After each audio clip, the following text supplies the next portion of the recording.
Hello and welcome back to the Zone Focus channel. My name is Chris and thank you again for stopping by. As you can see, I got a new little setup. We'll go into that in a different video, but for right now, let's talk about this video. In this video, I wanted to update you guys on what I've been up to since the last video that I put out and just kind of let you guys know what will be coming up in the future. So recently, I took a trip out to Osaka. Osaka is the biggest city closest to where I live in Okayama in Western Japan. And I went out there with two goals in mind. Goal number one was to see photography shows or exhibitions, and goal number two was to look at photography books. And luckily enough, I was able to accomplish both. First, I went to the photography show. The photography show that I went to was by this guy right here, Takano Ryudai, and it's called Daily Photographs from 1999 to 2021. And that's basically the premise of the show, is that this guy made photographs, I guess, almost daily from, 1999 all the way up to 2021. So what is that, like 11, 12 years of photography. And all of the photos were shot on film, which was cool. Didn't know that was going to be the case, but it ended up being the case. And there were multiple themes inside of the show that weren't just the daily photographs. So the daily photographs was one theme. There was also a theme called In My Room. He is known for kind of pushing the boundary of gender in his photography and kind of questioning the social norms of what gender and masculinity and femininity, sexuality, all of those types of things are. So one of the many projects in there was called In My Room. In My Room showcased him and I guess he would dress himself up in makeup and take self-portraits and also photograph other people in his room, i.e. in my room. And then there were other small projects.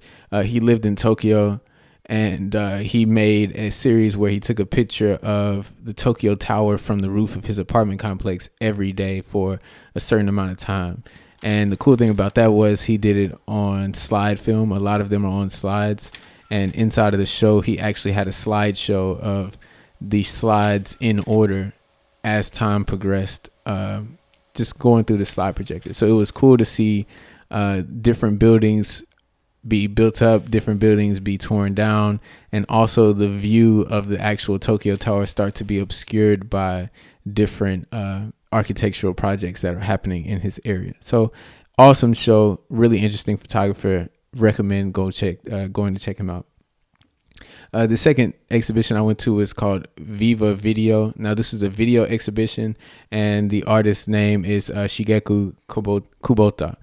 And this exhibition was more on the, I guess, avant-garde artistic style where it's very expressionist in the way that she recorded and made videos. It wasn't like she was documenting things or like recording what you would see on YouTube. This is really like, I'm an artist and I don't paint with paint, I paint with videos, if you can imagine that. And there were really interesting things, these different structures that she had built up. One of the goals that she said that she had was to change the way that people viewed videos. She didn't want the viewer to sit down and watch the videos. She wanted the viewer to be able to interact with the videos as they played. And so she had these different fixtures that she had created to showcase her video. And as you've seen, I've let some of that stuff play as I've been talking about it, but it was some really interesting stuff. And so I got to experience both of those, and I'm really happy about that. Second thing I was able to do was I got a photography book. So this is the book that I got. This is a book by Kimura Ihei. Kimura Ihei. That is a difficult name to say together. Kimura Ihei was a photographer, Japanese photographer that was born in like the early 1900s and died in like the mid 70s. But basically this guy was the OG that the photographers that a lot of us know now, like the Arakis and the Moriyamas, the guys that are still alive from like the 60s and the 70s, those guys looked up to this guy. He was like kind of one of the forefront creators of like or Japanese shooters that did like snapshot style photography.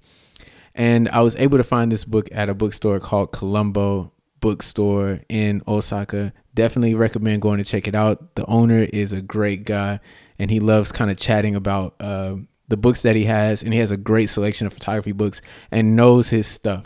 He's the one who actually put me on this because I was looking for Moriyama books, and he was like, oh, if you like Moriyama, you should look up this guy because he's the guy that they loved and looked up to.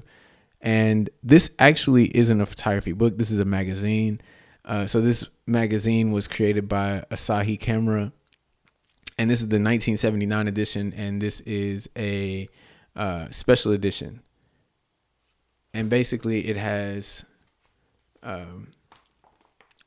his photography work inside. Now, again, this isn't this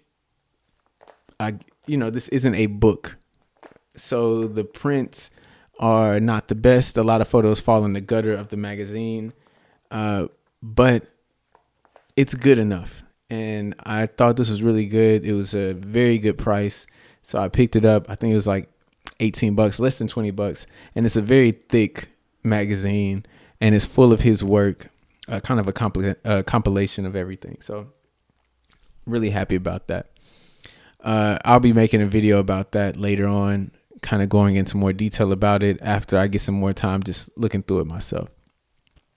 Now, lastly, while I was out there, I did, of course, make photographs, and I actually was able to meet up with another photographer. Shout out to Saya for coming out, and he'll be making a cameo in one of the videos coming up. But I made a few videos, and they'll be coming out on the channel coming up in the future. So that's it for this one. And as always, thank you guys for watching the video. Hit the thumbs up button if you like the video. Subscribe to the channel. Always go check out the Instagram page. It's always linked down in the comments below or in the description below. And yeah, thank you guys for watching. Real deal. I'm talking straight truth, from the heart. I really appreciate all of you guys. This new setup is in big part, well, not big part, but a lot of it, some of the money that I used for this setup actually came from you guys watching these videos. So thank you for watching these videos. Thank you so much. And yeah, as always, stay zone focused. I'll holler at you later. Peace.